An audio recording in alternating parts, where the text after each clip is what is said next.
Item SCP-792, Object Class, Euclid, Special Containment Procedures. SCP-792 is surrounded by an electric fence stopped with razor wire measuring for meters high. The only entrance to SCP-792 is a gate on the south side, which is to be guarded by three armed security personnel at all times. Additional security personnel are posted every 1.5 km around the perimeter. SCP-792 must be inspected weekly for new instances of SCP-792-1, except between September 2nd and October 31st. No other personnel are to be admitted to the area. Description: SCP-792 is a wooded area measuring for square kilometers near the town of 𝓕𝓚. Redacted. SCP-792 contains, at any given time, between 37 and 4,500 human corpses, hereby designated SCP-792-1.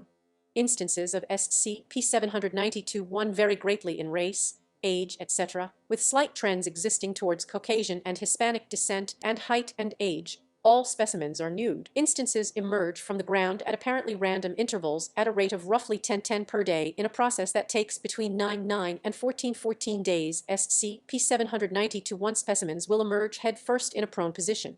After emergence, decomposition will proceed as expected in SCP-792's environment.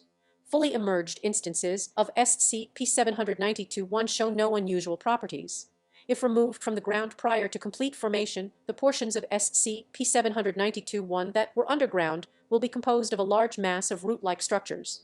Analysis of these structures has shown them to be identical in composition to human muscle tissue. Once a year, between the dates of September 2nd and October 31st, 130 humanoid figures, hereby referred to as SCP-792, will appear in and climb out of a pond in the center of the area.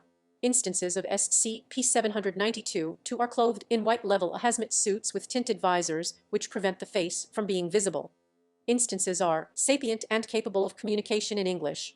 After exiting the pond, SCP-792 will retrieve fully formed instances of SCP-792-1 and place them in the pond, where they will disappear. This process takes 2 days to complete.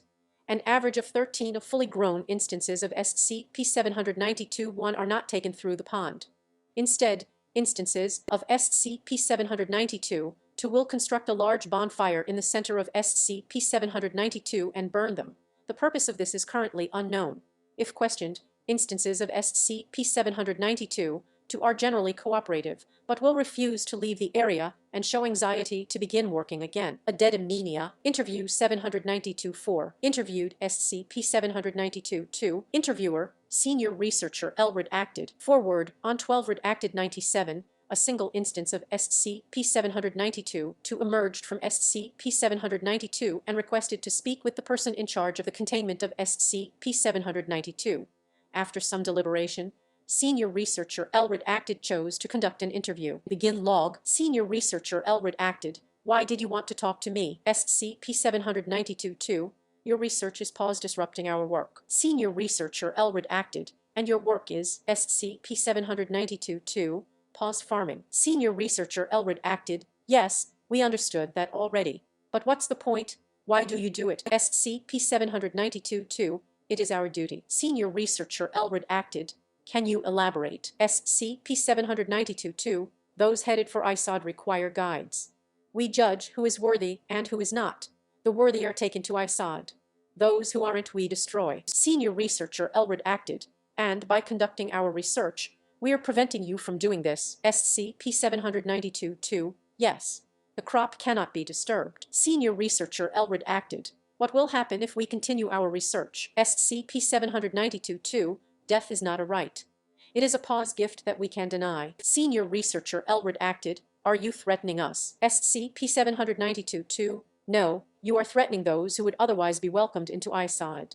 Your research is preventing them from resting.